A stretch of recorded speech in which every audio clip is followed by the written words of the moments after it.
وہ گو کے 2-4-5 million dollar ہوتے ہیں، لیکن اس سے ہماری پوری مارکیٹ ڈسٹرب ہو جاتی ہے، پاکستان کی اکنامی جو ہے نا ڈسٹیبلائز ہو جاتی ہے، اور اس کا اثر راج صاحب یہ بھی بتایا جا رہا ہے کہ کیونکہ ظاہر ہے ہمارے یہاں امپورٹس بری طرح سے بند ہو گئی ہیں، دو چیزیں ہیں. ایک چیز تو یہ بتائیے گا کہ کیونکہ لوگوں کی سٹک ہو گئی ہیں امپورٹس، ان کے کام ہیں یہاں پہ، اس کو چلانا ہے، یہاں سے ان کی ایل سی نہیں کھلتی ہے، وہ آفیشلی نہیں بھیجتے ہیں، تو وہ ہے تو غیر قانونی، لیکن وہ مجبور ہیں کہ وہ جو گرے مارکیٹ یا بلیک مارکیٹ ہے، جس میں کہ وہ ہنڈی حوالے کا کام ہوتا ہے، اس کے تھرو وہ اپنے ارینج کرتے ہیں کہ ان کی جو امپورٹس ہیں وہاں پہ اس کی وہ پیمنٹس کر سکے. تو ایک یہ بہت بڑا پریشر ہے. یہ کتنا بڑا پریشر ہے؟ جی یہ اس وقت بہت بڑا پریشر ہے، کیونکہ دیکھیے ہماری جو امپورٹ ہے، کیونکہ اب اسٹیٹ بینک پہلے اس کی پرمیشن دیتا ہے، تو اس لیے انہوں نے جو لگژری آئٹم ہے ان کو روکا ہے، یا کچھ چیز پہ ڈیوٹی بڑھی ہے، تو اس کی وجہ سے ان آئٹمس کی اسمگلنگ بھی بڑھی ہے،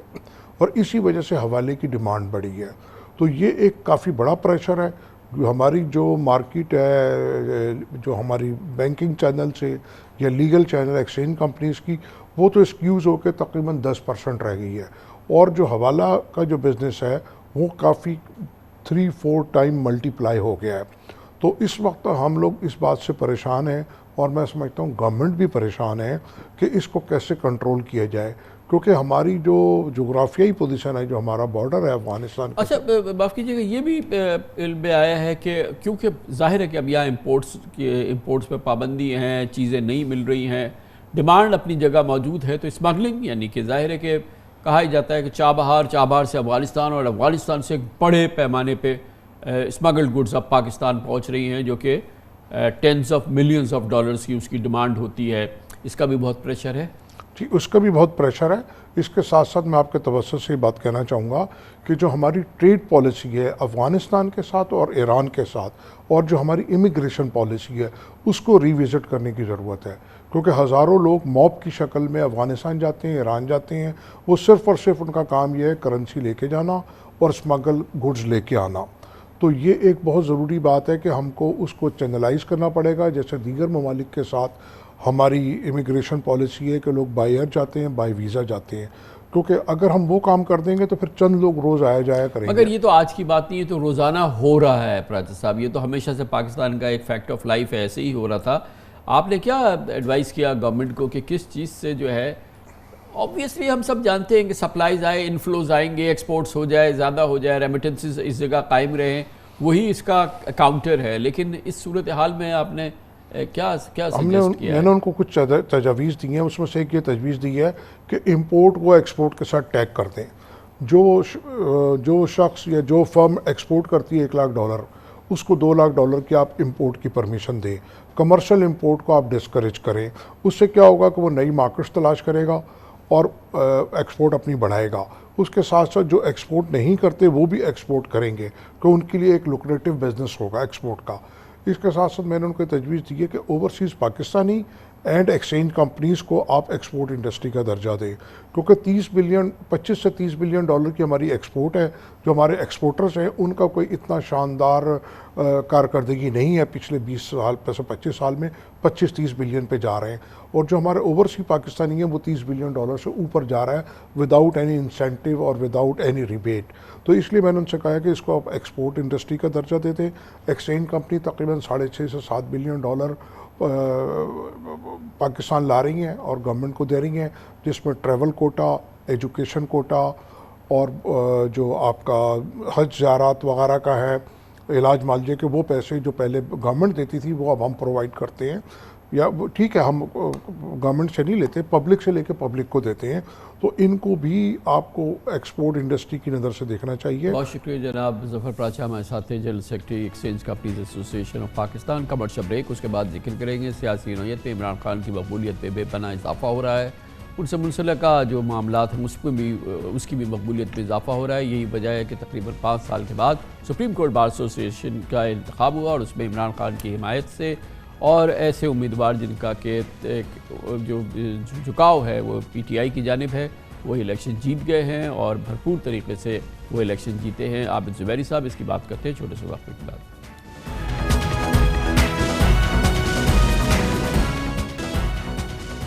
وقفے سے قبل ہم بڑی تفصیل سے گفتگو کر رہے تھے کہ گزشتہ 6 ماہ نے عمران خان کی مقبولیت کی کایا پلٹ دی ہے۔ 6 ماہ قبل عمران خان کس حد تک غیر مقبول تھے اور آج شاید پاکستان کی تاریخ کے مقبول ترین رہنما بن چکے ہیں۔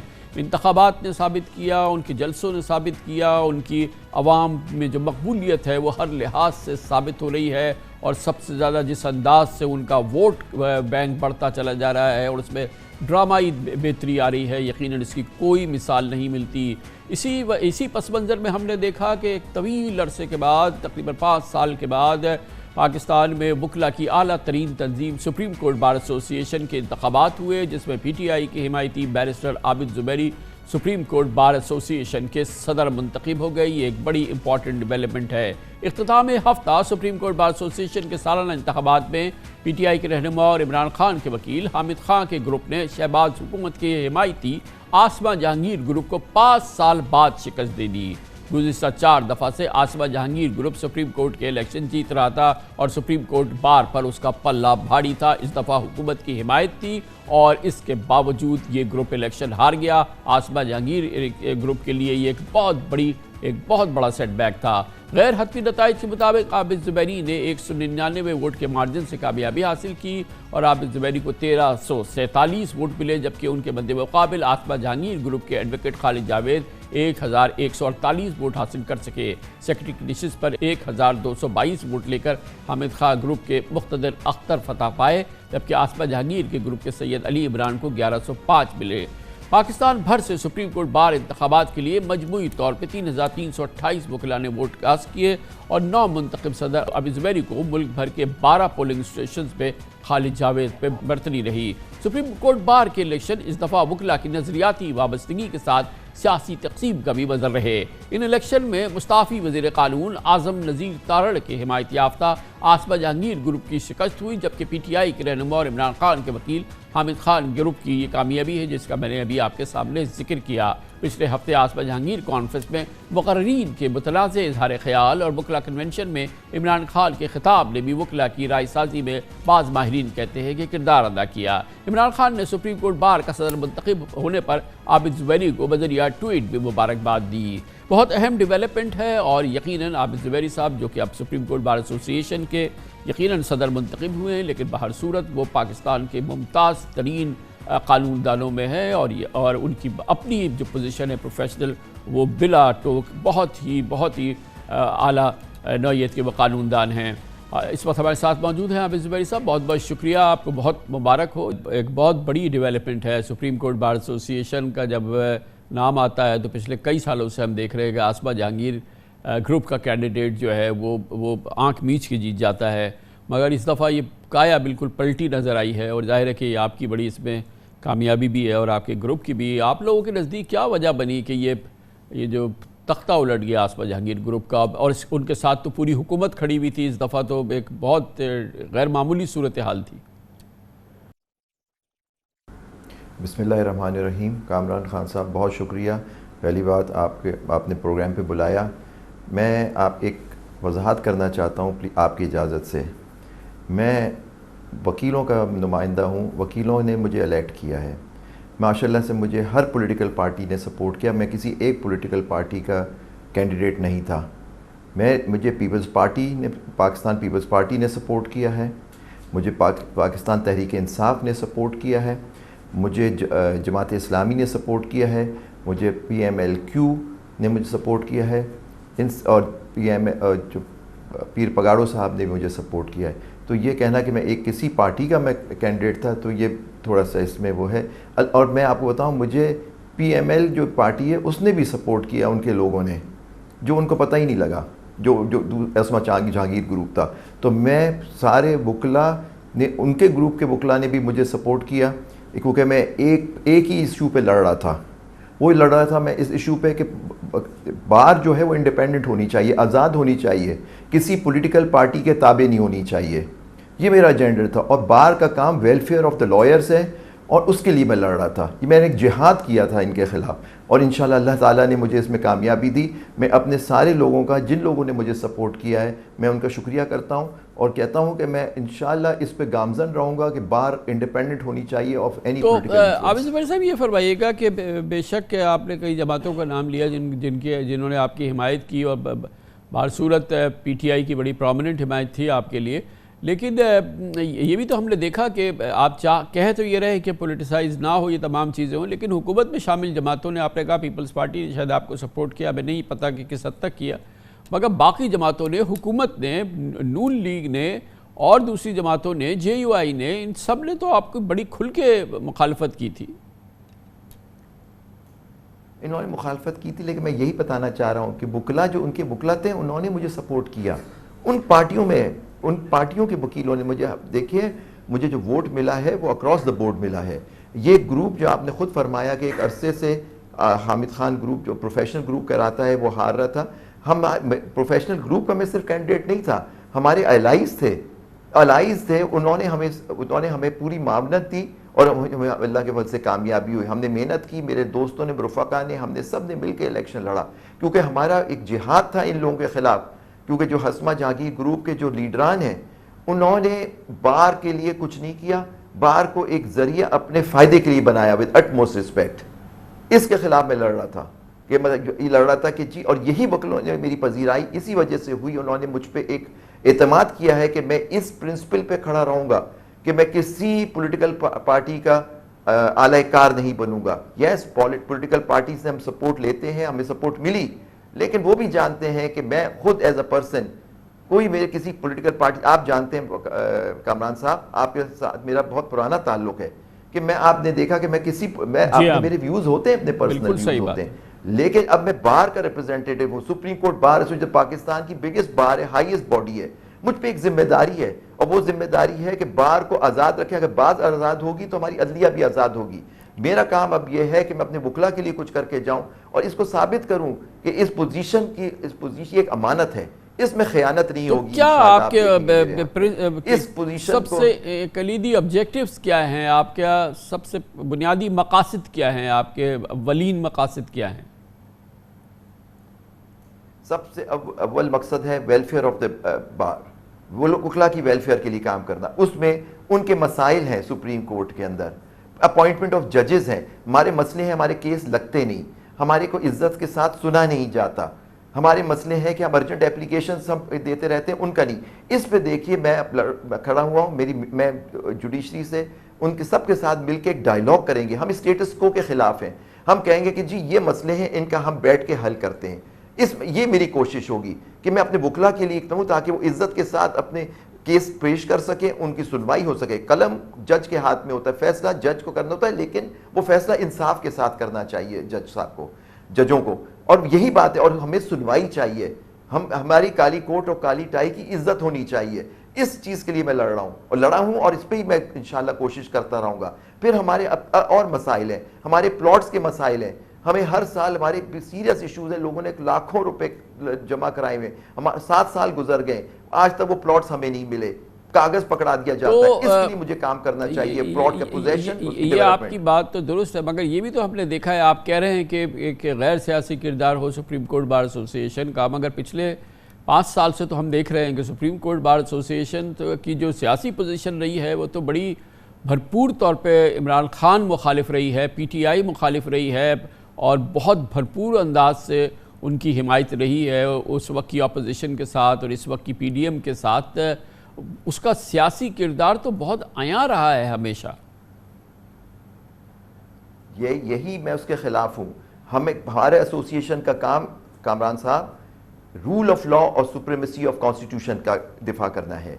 جو پارٹی اس پہ گامزن رہے گی ہم اس کے ساتھ کھڑے ہوں گے, مطلب یہ ہمارا کام ہے. لیکن ہمارا فورم سپریم کورٹ بار ایسوسی ایشن کا فورم کسی مخصوص پارٹی کے لیے استعمال نہیں ہونا چاہیے. آپ دیکھیں گے انشاءاللہ یہ جو میری صدارت ہے, یہ ہماری ٹیم جو ہے ہمارے ساتھ جو الیکٹ ہوئی ہے, ان کا ظاہر ہوگا کہ ہم ضرور ہم ایک پڑھیں, لیکن ہم استعمال نہیں ہونا چاہیے کہ جی ہم کسی پولیٹیکل پارٹی کے اعلی کار بن کے ان کا کیس پلیڈ کرنا شروع کر دیں. ہمیں صرف اور صرف supremacy of constitution, rule of law, اور جو جماعت اس کی حمایت میں کھڑی ہوگی ہم اس کے ساتھ کھڑے ہوں گے.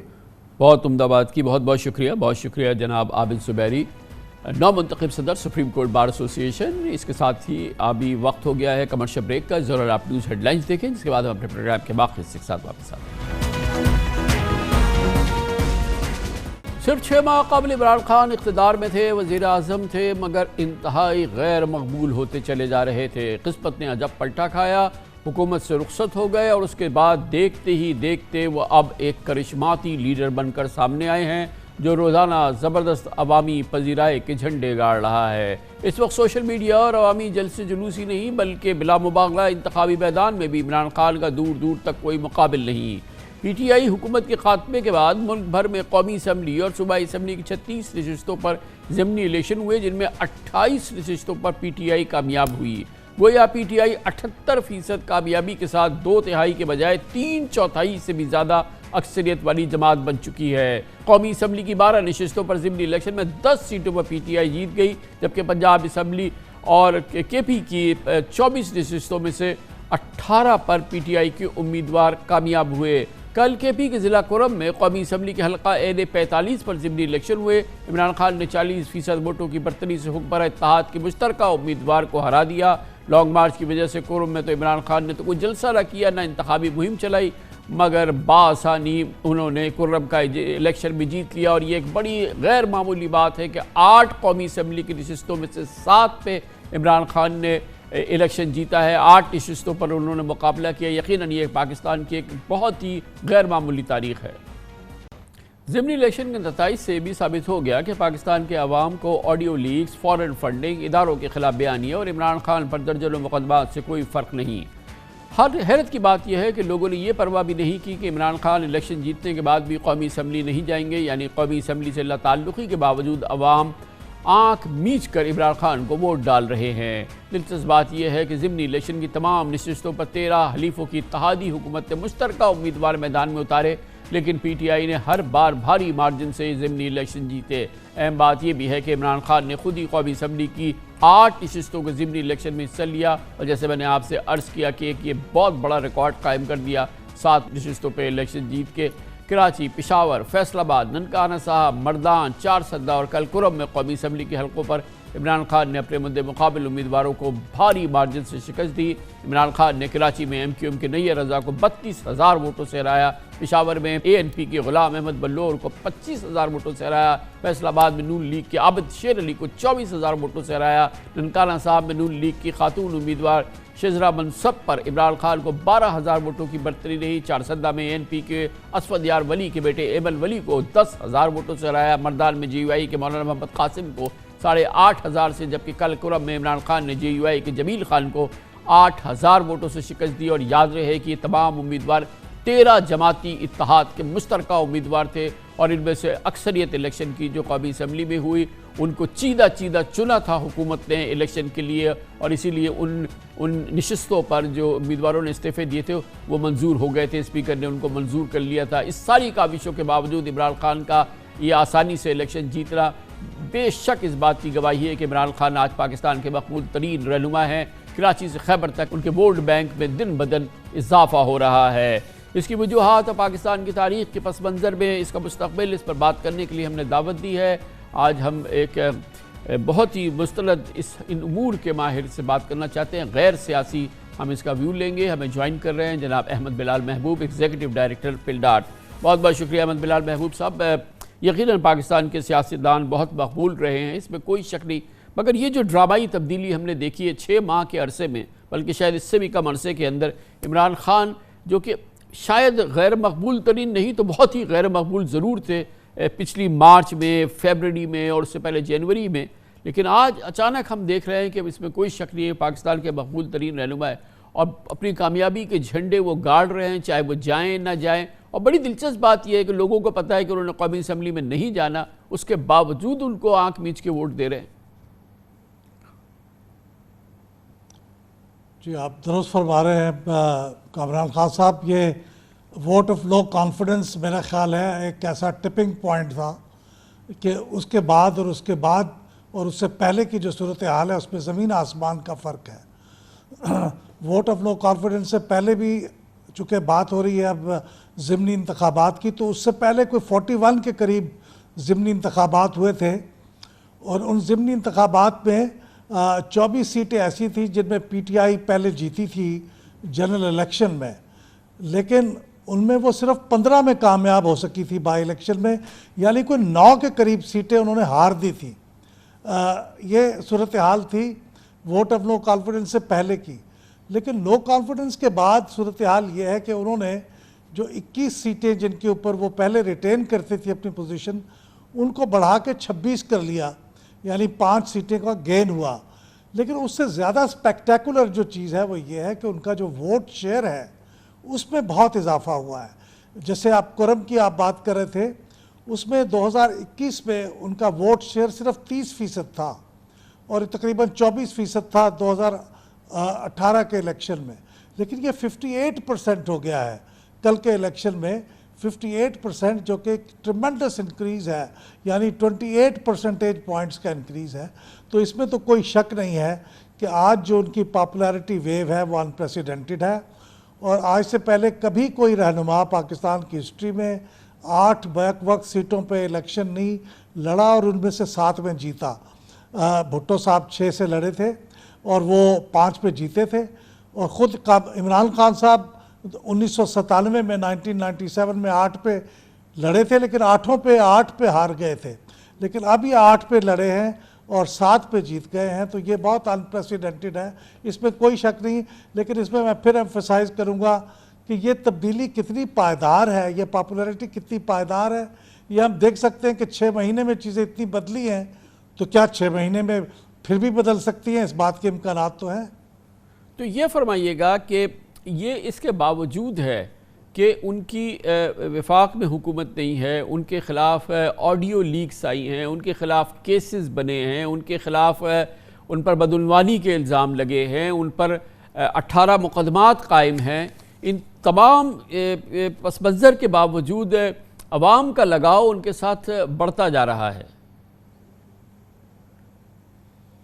جی یہ بھی درست ہے کہ یہ تمام چیزیں جو کہ ہماری ٹریڈیشنل پالیٹکس میں جس سے فرق پڑتا ہے ایک شخص کی پاپولیرٹی پہ، اور وہ کبھی عرش سے فرش پہ آ گرتا ہے، ماضی میں ایسے ہوا ہے، اور سارے تجزیے ہمیں یہ بتاتے ہیں۔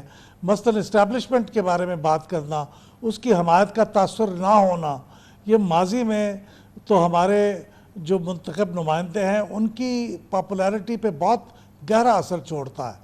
لیکن ان حالات میں اگرچہ یہ بہت ارلی ہے ابھی کہنا، کیونکہ یہ بہت ریسنٹ ڈیولپمنٹ ہے اور دیکھنے والی بات ہے، لیکن اس وقت تک تو یہ نظر آ رہا ہے کہ ان میں سے کسی چیز کا ان کی پاپولیرٹی پہ کوئی نیگیٹو اثر نہیں پڑا ہے۔ وہ ایک ایسے مقام پہ فائز ہو گئے ہیں جن میں کوئی بھی فائر ان کو ٹچ نہیں کرتا۔ بہت سے نشانے ہیں جو ان کے اوپر کیے جاتے ہیں، لیکن کوئی بھی نشانہ ان کو چھو کے نہیں گزرتا۔ تو اس وقت تک تو یہ صورتحال ہے، لیکن میں ایک بار پھر ہی کہوں گا کہ آج کے زمانے میں یہ چیزیں ناپائیدار بھی بہت ہوتی ہیں۔ جی ہاں، مگر یہ فرمائیے گا کہ یہ اس بات کے کتنے امکانات ہیں کہ اقتدار میں رہنے والی جماعت جو ہے وہ تیزی سے مقبولیت حاصل کرے، اور حزب اختلاف میں رہنے والی جماعت یا جو اس وقت اپوزیشن کی نمائندگی کر رہی ہو یا جس کی مقبولیت ہو، اس کی مقبولیت تیزی سے کم ہو؟ یہ ہو تو سکتا ہے، مگر شاید پاکستان میں اقتدار میں رہتے ہوئے اتنی ڈرامائی بہتری آنا شاید ہم نے اس سے پہلے کبھی دیکھا تو نہیں ہے۔ دنیا میں بھی شاید ایسا ہونا ذرا ممکن نہیں ہوتا۔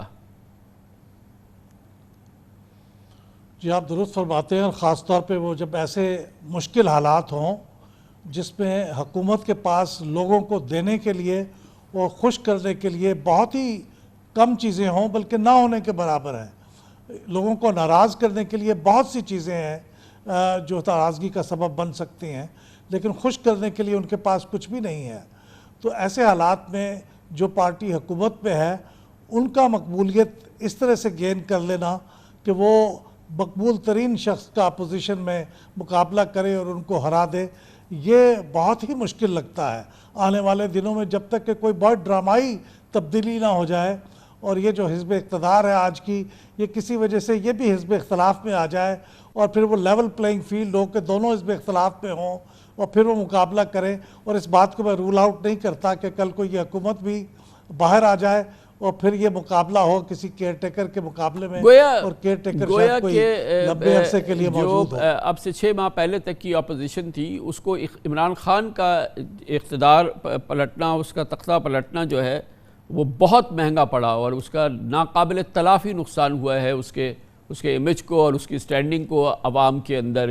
کہنے کو ان کو شاید انہوں نے عمران خان کا تختہ پلٹ دیا, مگر دراصل اپنا تختہ الٹ لیا. بالکل آپ نے درست فرمایا, اور یہ بالکل انہوں نے اپنی پولیٹیکل ججمنٹ اور پولیٹیکل وزڈم کے برخلاف فیصلہ کیا. ان سے یہ فیصلہ غالباً کرایا گیا, اور یہ فیصلہ جو کرایا جاتا ہے پھر اس کی قیمت ادا کرنی پڑتی ہے, اور وہ قیمت ادا کر رہے ہیں اور شاید کرتے رہیں گے, اور شاید اگلے انتخابات میں بھی وہ اس کی قیمت چکانی پڑے انہیں. یہ بالکل درست ہے. ووٹ آف نو کانفیڈنس کا فیصلہ پاکستان کے لیے بھی نقصان دہ ثابت ہوا اور ان پارٹیوں کے لیے بھی نقصان دہ ثابت ہوا کہ ایک پیٹرن پہ چیزیں چل رہی تھیں, ایک سٹیبلٹی کا تاثر تھا. اگر عمران خان اپنے معمول میں چلتے چلتے ہار جاتے تو کوئی نقصان کی بات نہیں تھی, لیکن ان کی پارٹی کو جس طرح سے ہم نے اپ روٹ کیا اس کے نتیجے میں پاکستان کو بھی نقصان پہنچ رہا ہے اور ان پارٹیوں کو بھی پہنچا ہے, اور شاید یہ ڈیزرو کرتی ہیں پارٹیاں کیونکہ انہوں نے اپنی پولیٹیکل وزڈم کے خلاف فیصلہ کیا. بہت بہت شکریہ جناب احمد بلال محبوب, ایک نان پولیٹیکل مگر ایکسپرٹ اوپینین ہمیں دے رہے تھے عمران خان کی مقبولیت کے حوالے سے. کمرشل بریک, اس کے بعد لانگ مارچ جو کہ ایک میک اور بریک اس وقت مارچ ہے. عمران خان کا الیکشن کے لیے حکومت پر حتمی دباؤ ڈالنا چاہتے ہیں, اس کی بات کرتے ہیں ایک چھوٹے سے وقفے کے بعد.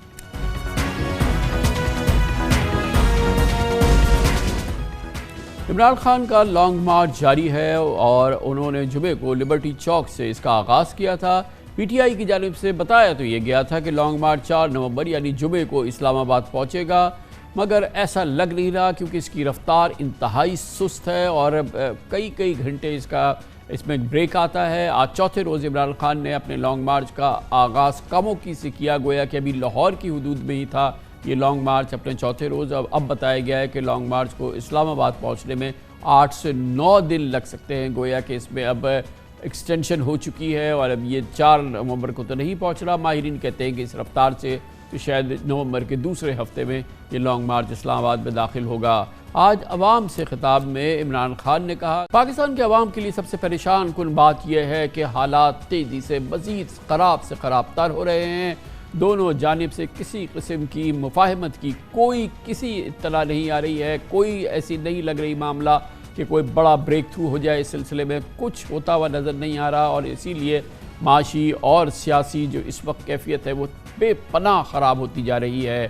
اب سے تھوڑی دیر قبل سابق وزیر اعظم نواز شریف نے لندن سے اپنے ایک ٹویٹ میں مذاکرات پہ دروازے مکمل بند کر دیے اور انہوں نے کہا کہ انہوں نے شہباز شریف سے کہہ دیا ہے کہ یہ جتھا جتنا بھی بڑا ہو یہ اسلام آباد میں داخل ہو تو نہ ہی عمران خان سے کوئی مذاکرات کرنے چاہیے, نہ ہی انہیں کوئی فیس سیونگ دینی چاہیے. گویا کہ کسی بھی صورت میں کوئی مفاہمتی عمل یا کوئی ایسی بات چیت کے ذریعے اس مسئلے کا حل دکھائی نہیں دیتا. اسی دوران وفاقی حکومت کی جانب سے اسلام آباد میں پھر دفعہ 144 کے نفاذ اور ریڈ زون میں توسیع کا نوٹیفیکیشن جاری کیا گیا ہے. جو ریڈ زون ہوتا تھا اب اسلام آباد کی حکومت میں جو وہاں کے حکام ہیں انہوں نے اس میں مزید اضافہ کر دیا ہے. وزیر داخلہ رانا ثناء اللہ نے کہا ہے کہ لانگ مارچ کو اسلام آباد میں داخل ہونے دیا جائے گا یا نہیں اس کا فیصلہ بھی ابھی نہیں ہوا ہے. حکومت کی جانب سے ابھی تک اجازت نہ دیے جانے کے خلاف آج پی ٹی آئی نے اسلام آباد ہائی کورٹ سے رجوع کر لیا. ہفتے کو عمران خان لانگ مارچ چھوڑ کر روانہ ہو گئے تھے, جس پر secretary general P T I Asad Umar نے کہا تھا عمران خان ایک اہم میٹنگ کے لیے لاہور روانہ ہو گئے ہیں. اس پوری صورتحال نے قیاس آرائیوں کو جنم دیا تھا, لیکن پھر عمران خان نے خود ٹویٹ کر کے کسی بھی ملاقات سے متعلق افواہوں کی تردید کر دی تھی.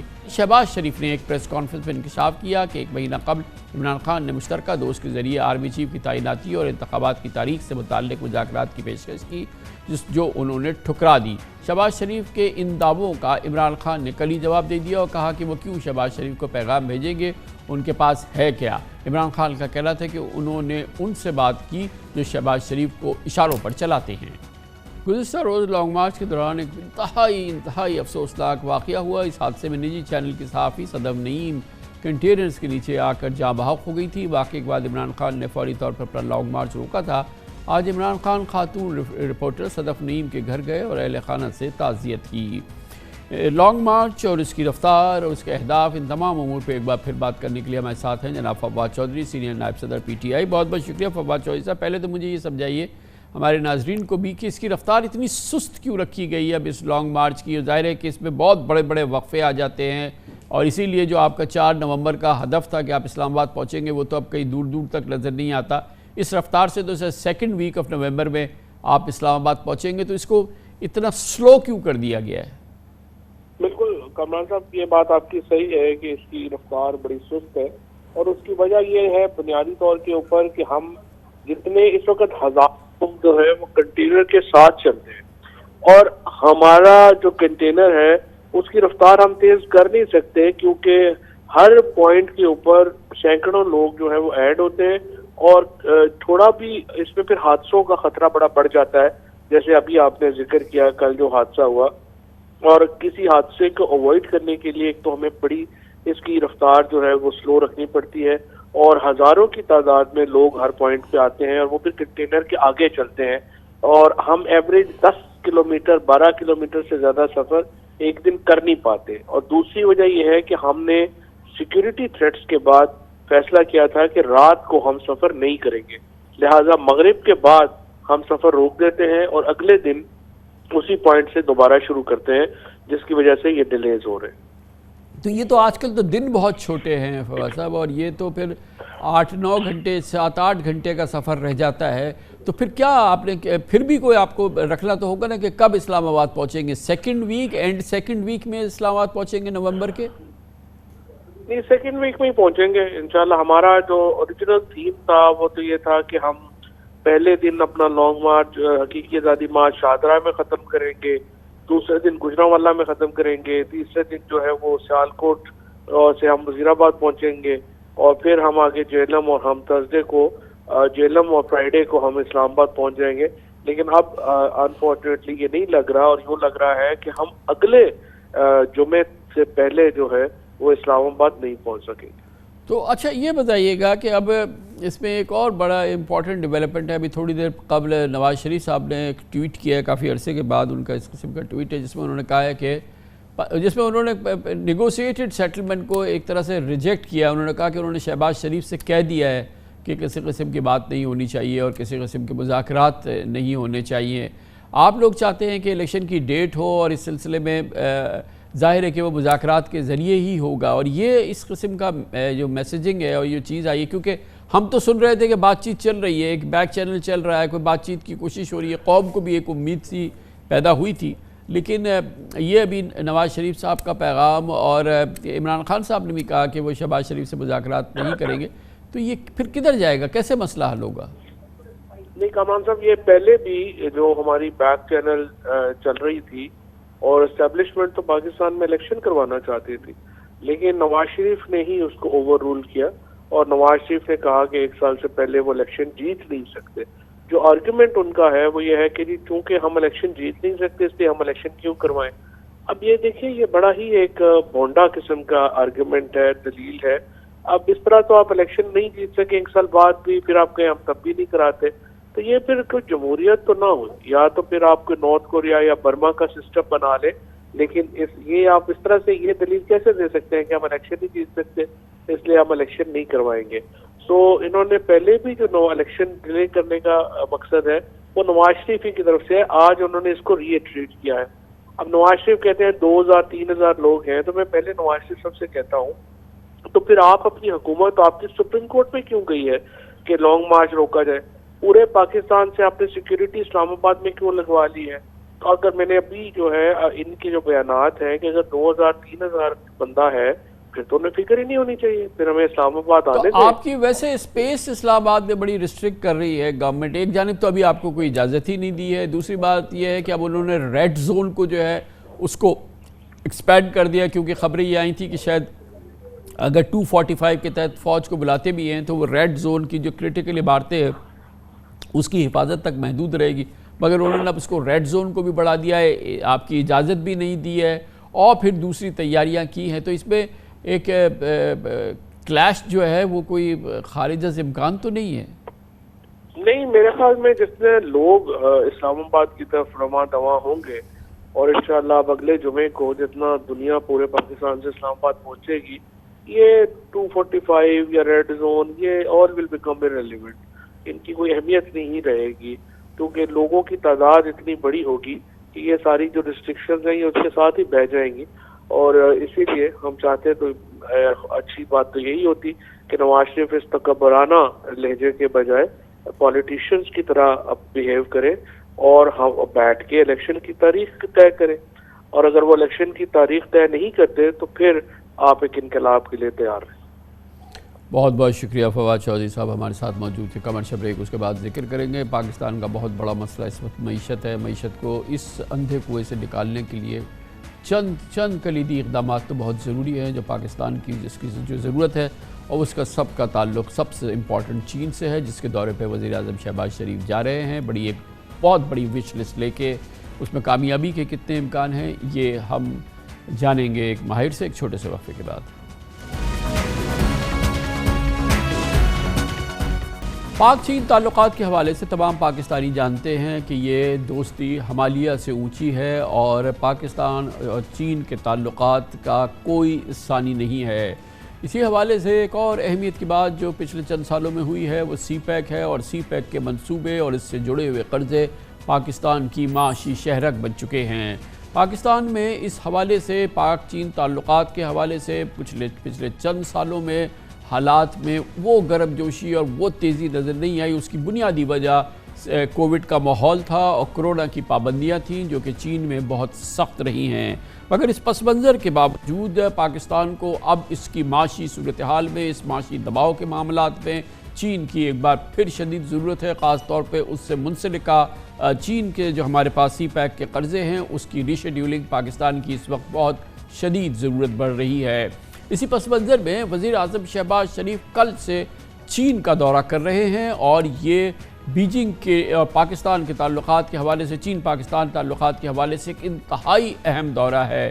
اہم بات یہ بھی ہے کہ صدر شی جن پنگ کے تیسری بار صدر منتخب ہونے کے بعد یہ چین میں کسی غیر ملکی سربراہ کا پہلا دورہ ہوگا جس میں مفاہمت کی متعدد یادداشتوں اور معاہدات پر دستخط ہونے کا امکان ہے. اس دورے میں سی پیک کے زیر التواء منصوبوں کو فاسٹ ٹریک پر لانا، ممکنہ نئے پروجیکٹس کا آغاز اور پرانے قرضوں کو موخر کرانا پاکستان کی اولین ضرورت ہے. خبریں ہیں کہ وزیر اعظم شہباز شریف کے دورہ چین کے ایجنڈے کے تحت پاکستان چین سے سی پیک کے $18.5 ارب کے 5 اہم منصوبوں پر کام کی رفتار تیز کرنے کو کہے گا، جس میں ML1 اور KCR سمیت پاور پروجیکٹ شامل ہے. ان منصوبوں پر ممکنہ پیش رفت کا جائزہ لینے کے لیے 3 روز قبل سی پیک JCC کی ویڈیو کانفرنس ہوئی جس میں چین کے مطالبے پر پاکستان نے چینی IPPs کی ادائیگی کے لیے $100 ارب سے ریوالونگ اکاؤنٹ کھولنے پر آمادگی کا اظہار کیا. آپ کو ہم بتائیں کہ چین کی مدد سے جو پاکستان میں بجلی کے منصوبے بنے تھے، پاکستان ان کی ادائیگی کے معاملے میں اپنی ذمہ داریاں پورے کرنے سے قاصر رہا ہے، اور یہ پاکستان اور چین کے درمیان اس معاملات کے حوالے سے تعلقات ہیں اس پہ بہت اثر انداز رہی ہے یہ بات. آج وزیر اعظم شہباز شریف نے پاک چائنا بزنس فورم سے خطاب میں کہا کہ اقتصادی راہداری کے منصوبے اب G2G یعنی حکومتی معاہدوں سے بڑھ کر بزنس ٹو بزنس مرحلے میں داخل ہوں گے. CPEC has been the game changer, and now is the time to build our B2B business relations. This will not only further augment CPEC's dividends, but it will expand business relations between Pakistan and China.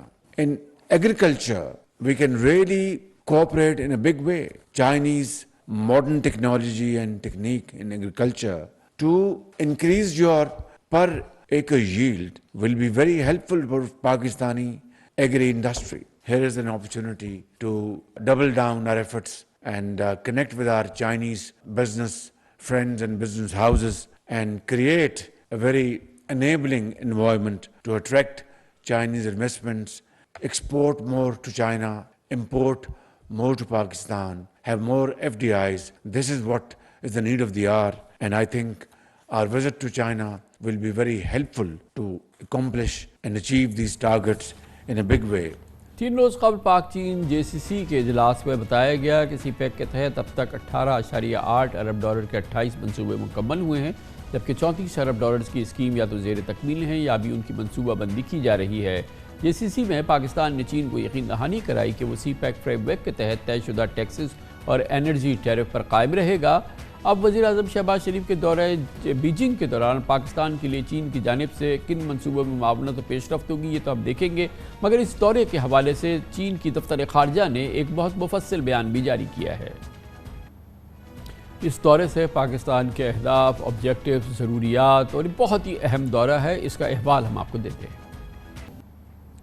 موجودہ حالات میں پاکستان کے معاشی دباؤ کے پس منظر میں یقیناً یہ ایک بہت ہی امپورٹنٹ دورہ ہے، بہت ہی کلیدی دورہ ہے وزیر اعظم شہباز شریف کا چین کا۔ اس پر ہم بات کریں گے اور اس کے لیے آج ہم نے دعوت دی ہے میجر جنرل ریٹائرڈ ڈاکٹر رضا محمد کو۔ جنرل صاحب صدر بھی ہیں اسلام آباد پالیسی ریسرچ انسٹیٹیوٹ کے، اور پاکستان میں سی پیک امور پر ڈاکٹریٹ بھی ہے جنرل صاحب کا، ڈاکٹر رضا صاحب کا۔ بہت بہت شکریہ جنرل صاحب۔ یہ فرمائیے گا کہ بہت بڑا ایجنڈا ہے، بہت بڑی وش لسٹ ہے جس کو لے کے پرائم منسٹر جا رہے ہیں، اور یقیناً ہمارے لیے اس موجودہ جو ہمارے اکنامک اس وقت ایشوز ہیں، بہت سیریس معاملات ہیں، وہ سب اپنی جگہ ہے، چین سے دوستی اپنی جگہ ہے، مگر ہم گروسلی فیل ہوئے ہیں اپنی کمٹمنٹس پوری کرنے میں چین کے ساتھ، سی پیک کے حوالے سے، منصوبوں کے حوالے سے، پیمنٹس کے حوالے سے۔ اس پس منظر میں کتنی اس کامیابی کی کتنی امید ہے، اور کیسے ممکن ہے کہ ہم اگر اپنی کمٹمنٹس میں اس بری طرح سے فیل ہو رہے ہیں، اور چین کو یقیناً بڑے سیریس کنسرن ہے چائنیز سٹیزنز کے پاکستان میں سیکیورٹی کے حوالے سے، مجھے تو اپیرنٹلی ایز اے پاکستانی کی حیثیت سے بڑا اپ ہل ٹاسک لگ رہا ہے، بڑا ٹف دورہ لگ رہا ہے پرائم منسٹر کا۔ السلام علیکم کامران صاحب، آپ کو اور آپ کے ویورز کو بہت السلام علیکم، اور شکریہ آپ نے مجھے بلایا یہاں پہ اپنے ویوز کے لیے۔ سب سے امپورٹنٹ بات یہ ہے کہ یہ ایک بہت سمبولکلی اہم دورہ ہے کہ 20th کانفرنس کے بعد جو کمیونسٹ پارٹی کی ہوئی، ہمارے پرائم منسٹر پہلے آدمی ہیں، پہلے سربراہ مملکت ہیں کہ جو وزٹ پہ جا رہے ہیں۔ دوسرا جو ایک چیز پچھلے دنوں ازبکستان میں ان کی اور پرائم منسٹر کی میٹنگ میں ہوئی، پریزیڈنٹ شی کی اور ان کی، وہ بہت حوصلہ افزا ہے کہ انہوں نے فرمایا کہ حالات جو بھی ہوں ہم پاکستان کے ساتھ کھڑے رہیں گے۔ تو اس پس منظر میں یہ لگتا ہے کہ ہماری مشکلات جتنی بھی آپ نے بڑا صحیح آئیڈینٹیفائی کر لی ہر چیز کو، اور بہت مفصل طریقے سے آپ نے بیان فرمایا کہ ہمیں سیکیورٹی کے ایشوز بھی ہیں، پیمنٹ کے بھی، ایگریمنٹس کو آنر کرنے کے ایشوز ہیں، ایز آف ڈوئنگ بزنس کے ایشوز ہیں، لیکن جو مجھے لگتا ہے کہ جو ہماری ٹیم ہے اس وقت وہ بڑی کمپیٹنٹ ٹیم ہے، اور جو پرائم منسٹر جب ملیں گے تو پریزیڈنٹ شی جو ہیں وہ ان کو بہت زیادہ آنر کریں گے، اور مجھے امید ہے کہ بہت طریقوں سے ہیلپ کریں گے۔ اور ہماری گورنمنٹ نے ابھی پچھلی میٹنگ میں جو JCC میٹنگ ہوئی ہے اس میں ان کو پہلے ہی یقین دہانی دلا دیا کہ اپنی کمٹمنٹس کو ہم پورا کریں گے۔ اپ ہل ٹاسک ہے، اس میں کوئی شک نہیں ہے، سیکیورٹی کے ایشوز بھی رہے ہیں، کوئی شک نہیں ہے جی۔ ہم ایک بہت بڑا اس کے ساتھ ہی ابھی ہمارے تو ایشوز سب سے زیادہ جو ہیں وہ ظاہر ہے کہ IPPs ریلیٹڈ ہیں۔ ہم بجلی کے معاملات میں چین کے ساتھ ہمارا بہت ہی سی پیک کے حوالے سے ظاہر ہے کہ سب سے بڑی بیک بون ہی یہ معاملات ہیں، وہ بھی ہمارے اسٹرگل کر رہے ہیں۔ اور پرائم منسٹر کا یہ جو سولر ایک پروجیکٹ ہے بڑا ایمبیشس جس کو وہ لے کے جا رہے ہیں، 5000 میگا واٹ کا سولر پروجیکٹ ہے، یہ کیسے یہ سی پیک کے ایمبٹ میں یہ ہو سکتا ہے، ابھی اس میں گنجائش ہے، اور کیسے یہ ممکن ہے؟ جی بظاہر تو کامران صاحب جیسے آپ نے فرمایا کہ جی پرانے ہمارے ایشوز ہیں، جو پہلے والے ہمارے پاور پلانٹس ہیں جو گیس یا کوئلے سے چلنے والے ہیں، ان میں ہماری پیمنٹس کے ایشوز چل رہے ہیں۔ لیکن ایک چیز ہے جو حوصلہ افزا ہے کہ پریزیڈنٹ شی نے ایک وزارت بنائی ہے جس کا کام یہ ہے کہ بیلٹ اینڈ روڈ کو گرین بنانا ہے۔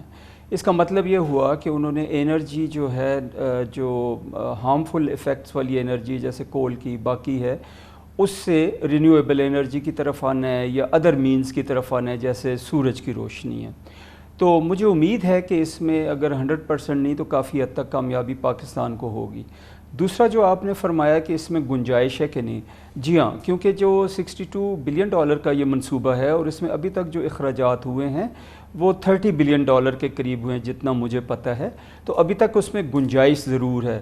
اگر ہم ML1 کو ڈال لیتے ہیں، باقی چیزوں کو ڈال لیتے ہیں، پھر بھی مجھے لگتا ہے کہ اس میں گنجائش رہے گی۔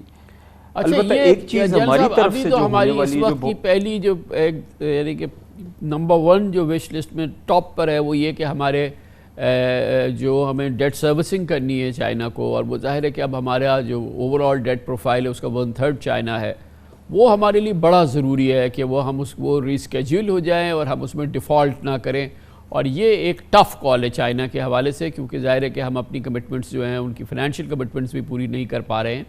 اس میں کامیابی کی کتنی امید ہے؟ اور ظاہر ہے کہ یہ پاکستان کے لیے میک اور بریک پروپوزیشن ہے، ہمیں ہر صورت میں اس کی ریسکیجولنگ ضرورت ہے اپنے اکنامک سروائیول کے لیے۔ جی خان صاحب، اس طرح گزارش ہے جی کہ پاکستان کے جو لونز ہیں نا اس وقت جو دنیا کو دینے ہیں وہ کوئی $130 بلین پہ پہنچے ہوئے ہیں۔ اس میں جو ہم نے چائنا کو دینا ہے وہ شاید 30 بھی پورا نہیں ہے جی، باقی $100 بلین ہم نے مغرب کو دینا ہے، امریکہ کو دینا ہے، باقی دنیا کو دینا ہے، تو اس لحاظ سے چائنیز قرضوں کا پریشر کم ہے۔ جو ری شیڈیولنگ ہونے والی ہے یا جو رول اوور ہونے والا ہے وہ جو مجھے یاد پڑتا ہے وہ کوئی 6.3 یا $5 بلین ہے، جس کے لیے یہ ابھی پرائم منسٹر صاحب کوشش کریں گے، اور جو مجھے اندازہ ہے کہ چائنیز ہمیشہ ہمارے ساتھ بہت جنرس رہے ہیں، اور آج کل کے حالات کو دیکھ کے جو فلڈ کے ساتھ ہمارے نقصانات ہوئے ان کو دیکھ کے تو مجھے لگتا ہے کہ وہ ہمارے رول اوور پہ مان جائیں گے انشاءاللہ۔ اور تو یہ بھی بتائیے گا جیل صاحب کہ جو اسٹریٹجک معاملات ہیں، گوادر پورٹس کے معاملات ہیں، دوسرے معاملات ہیں جو کہ شاید زیادہ امپورٹنٹ ہے چائنا کے لیے، اس میں ہماری کنورجنس کتنی ہے، اس میں کتنی بہتری ہے؟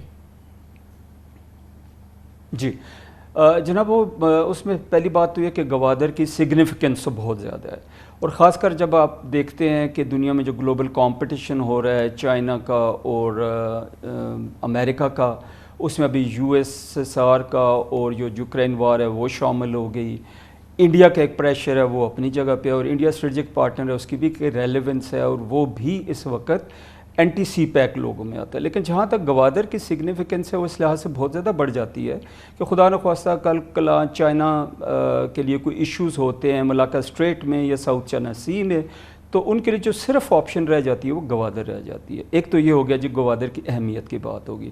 جہاں تک ہماری کنورجنسز کی بات ہے جی، اس میں ایک بڑی امپورٹنٹ چیز ہے کہ جو گوادر کا یوز ہے یہ صرف کمرشل یوز ہوگا، اکانومی کے لیے یوز ہوگا، گوادر جو ہے فوجی لحاظ سے کبھی بھی یوز نہیں ہوگا۔ اور پاکستان میں آج تک جتنے بھی ہمارے معاہدات ہوئے ہیں ان کے ساتھ، اس میں یہی ہے کہ سیکیورٹی ہو یا کوئی اور چیز ہو اس میں چائنیز افواج نہیں آئیں گی۔ چائنا کا صرف یہ جو روٹ ہے سی پیک، یہ صرف کمرشل ایکٹیویٹی کے لیے، بزنس کے لیے، ٹریڈ کے لیے، کنیکٹیویٹی کے لیے یوز ہوگا۔ اس کے اوپر ہماری کنورجنسز ہیں۔ بہت بہت شکریہ، بہت شکریہ۔ میجر جنرل ریٹائرڈ محمد رضا، ڈاکٹر محمد رضا ہمارے ساتھ موجود تھے۔ اس کے ساتھ ہی ہمارے آج کے پروگرام کا اختتام ہوتا ہے۔ کل آپ سے پھر ملاقات ہوگی۔ کل تک کے لیے کامران خان کو اجازت، اللہ حافظ ناصر۔